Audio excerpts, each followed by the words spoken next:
Good day everyone. We will be presenting a research Good day everyone. We will be presenting a research proposal entitled Memoir: The Accounts of Souvenir Vendors in the 2020 Adversities. The researchers in this proposal are Charles Sales, Princess Luber, Romena Polis, and Malibel Dones. The researchers' objectives. The study aims to 1. Determine the demographic profiles of the souvenir vendors at Tagaytay City affected by the adversities, Taal volcanic and COVID-19 pandemic.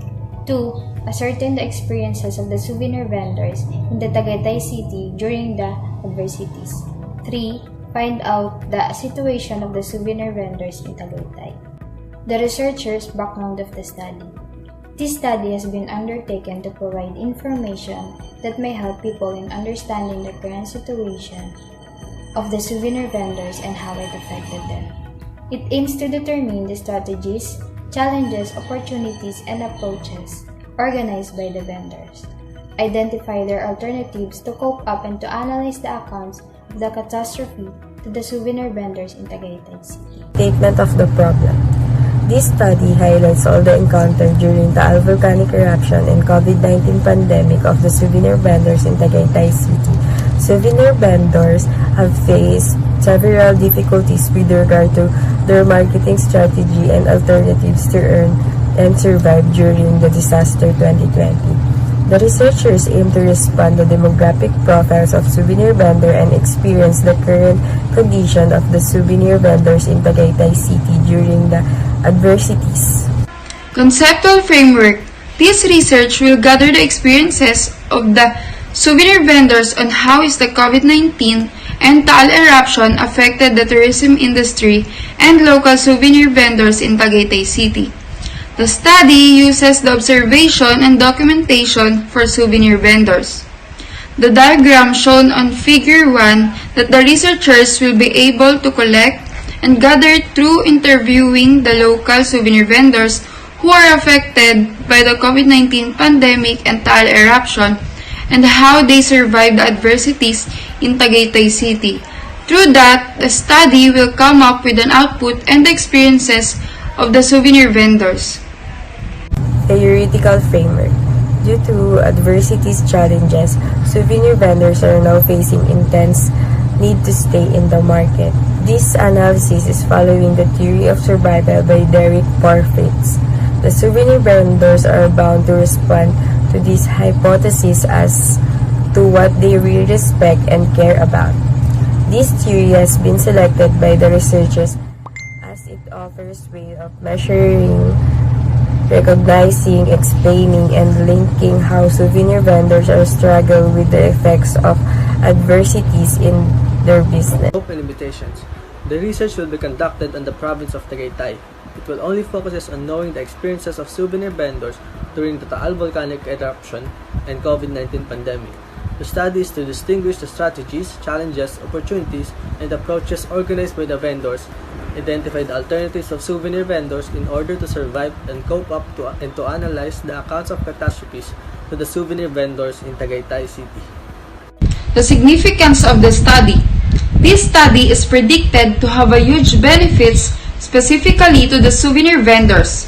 This study would be a great help for them to inform the government and the community about their situation, hence giving them the opportunity to be helped by the said sectors. And to the tourists, the proposed study will serve as a reference and guide to enhance their knowledge and awareness and giving them the opportunity to recognize the vendors' products and support local businesses in the research local. And to the local government unit, through this study, the LGUs may implement or conduct programs or events that will encourage and motivate the souvenir vendors to have a fresh start. And for the future researchers, this study will be another contribution to the human knowledge as the other researchers might want to conduct a similar study to a wider scope. The researchers' synthesis gathered relate literature.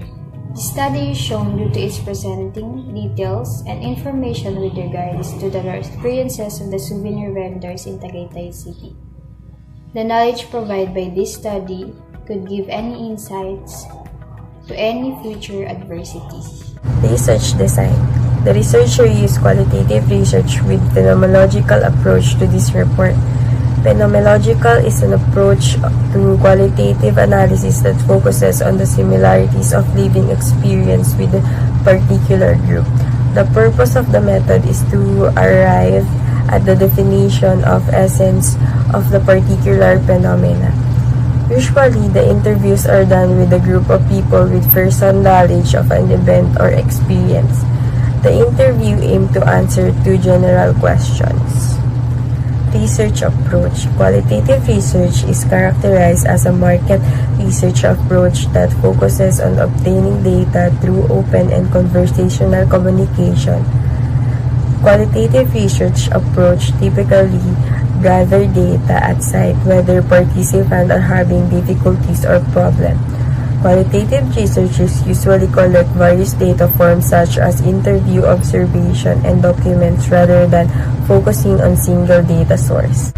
Research local. The study will be conducted in the city of Tagaytay, and the study aims to determine the experiences and survival stories of the local souvenir vendors during the COVID-19 pandemic and Taal eruption to Tagaytay City, where tourists mostly visits before the 2020 adversities happened. The participants of the study. The souvenir vendors from Tagaytay City are selected as respondents in this study. The researchers chose a minimum of 15 participants, and upon participants' approval, they are subjected to answer the prepared interview questionnaires about their experiences during the COVID-19 pandemic and Taal eruption. In the data collection method, we, as a researcher, we will choose our participants by taking consideration of our purpose of the study. In the gathering of data we need in the study, we will follow this step. First, formal letters and informed consent will be sent to the dean and the participant of the study. The research will ask permission to conduct an interview in selected place in Tagaytay City. Second, assurance of anonymity we will be giving to the respondents upon actual data gathering. Data analysis. Thematic analysis is a method of studying of analyzing qualitative data, and it is used to interview transcripts to examine data closely. It will be used in the study as it perfectly suits the qualitative research, which is the research design of the study.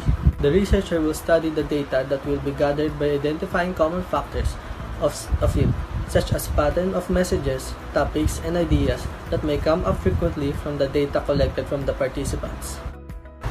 Ethical consideration. The researchers will present an informed consent to participants which contains a reference to the study. It will serve as a written agreement between the participants and the researchers that will prove that they were informed and given the chance to refuse to participate in the study. The researchers cited every references and did not copy anything without proper